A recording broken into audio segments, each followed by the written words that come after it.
Hi everyone, Jennifer Blevins-Smith with Integral Clinic Solutions, and you're watching my YouTube channel, Navigating the Business of Medicine.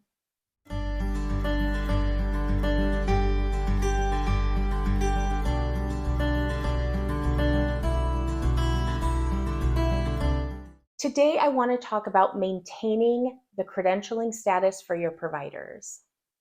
You may not know this, and maybe you do, but in order for a provider to maintain their credentialing status with an insurance company, they need to be re-credentialed at least every 3 years. Some insurances might have a different time frame, maybe shorter or a little longer, but on average, most insurances require every 3 years to kind of go through that credentialing process again for the provider.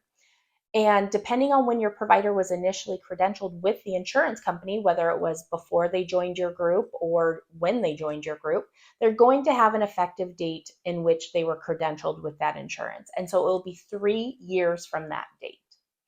It is important, and I have this in my guides and in my course for credentialing. So if you haven't checked it out, I do have a course to teach you how to do credentialing. It's honored through the Thinkific platform. I have a QR code here that you can scan. It will take you to the beginners section of the course. It's broken into 3 different sections: a beginners, intermediate, and advanced section. It is self-paced. It is videos and screen sharing of PowerPoints in which I have put together, as well as there are some sharings of documents that I've put together for credentialing and contracting. We review how to fill out a credentialing application together during the advanced course. And we just talk about all the nuances of credentialing and contracting.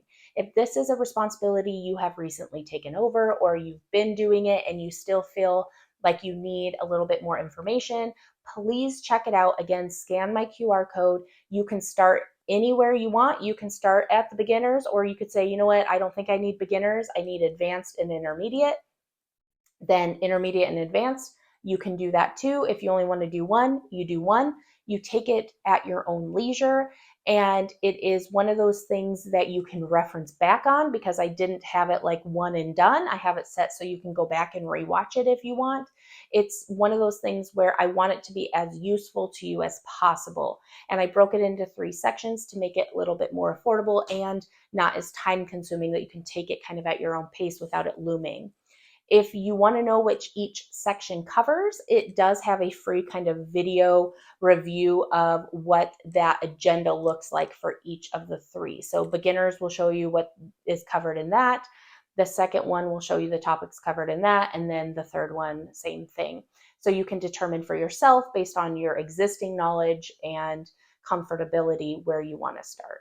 Okay, so anyway, going back to re-credentialing. So you would need to find out what the date is that that provider was initially credentialed or re-credentialed, so that you have a date of when you know or anticipate they need to be re-credentialed again.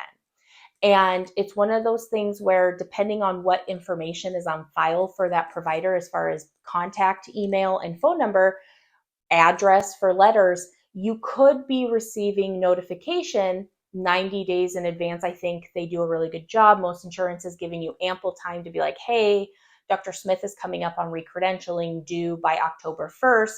You need to start working on this, right? And if that information, though, that is on file at the insurance for the individual provider is not updated, there could be communication going to email addresses or mailing addresses that are not applicable, or that you wouldn't receive. So you wouldn't know that they're due for re-credentialing, and that is the worst. So it is very important, if you are responsible for credentialing, re-credentialing, and the contracting in a practice, that you know when each provider is going to be due for their re-credentialing with each payer. And there are documents that you can get from the insurance company a lot of times that will say their effective date.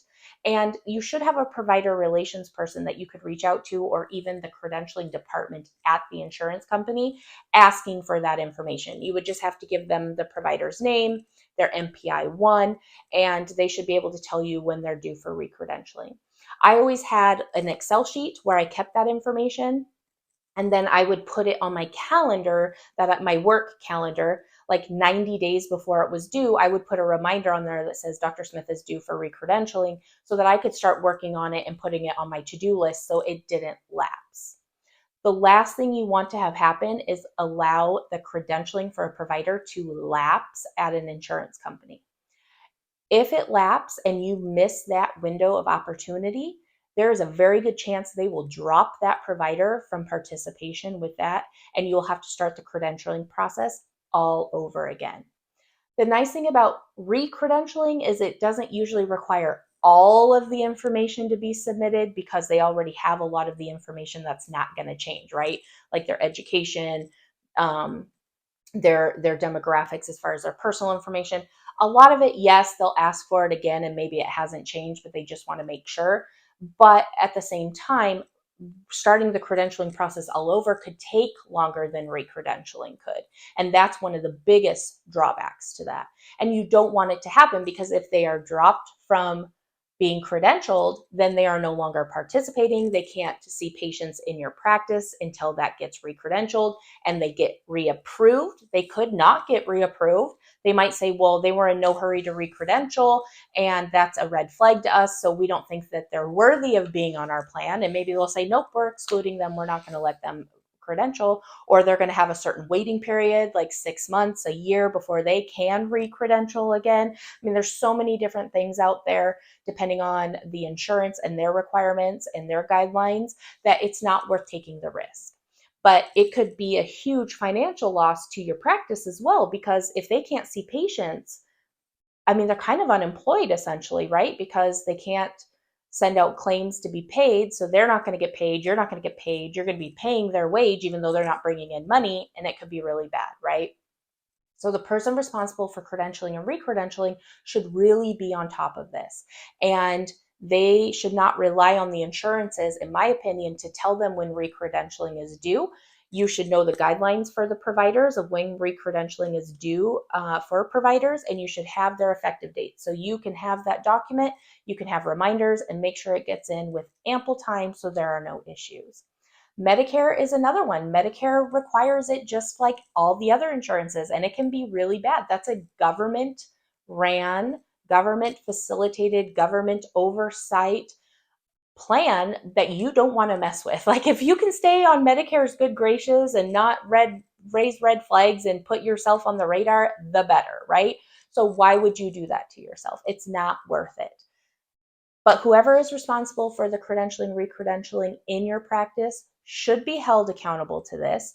They should not use the excuse that they're waiting on a reminder from the insurance company. No, no. They should be organized. They should have a list of when the provider's effective dates are with all the insurance companies. They should know the insurance company's guidelines of when re-credentialing is due, and they start working on that in ample time. Also, a lot of times the provider is going to have to provide the person submitting the re-credentialing information documentation of their continuing ed that they've done over the last 3 years, and maybe even their liability insurance cover page if the manager or whoever's responsible doesn't have that information already. So depending on the responsibilities of the person who does the credentialing and re-credentialing might not have access to all of the things that they need to submit re-credentialing, and will need to pull it from various sources. And so the sooner they can start that and ask the provider for it, it's not a, Chinese fire drill asking for this stuff, that it's all within a certain amount of time. Nobody's stressed about it. It gets submitted in ample enough time that if there's an issue with the re-credentialing, you can fix it and it doesn't have a lapse in anything. I mean, that is the ideal way. But it's very important, you as a provider, as a manager, if you aren't doing it yourself, that you have assigned somebody to do it, that you're staying on top of them, you're holding them accountable, they're organized, etc. If you have any questions or comments about this, please leave that in the comments below. Smash the thumbs up button if today's video was helpful, and please subscribe to my channel if you haven't already. If you have colleagues that you think would benefit from this information, please share my video to them as well. Thank you so much. We'll talk to you soon. Bye-bye.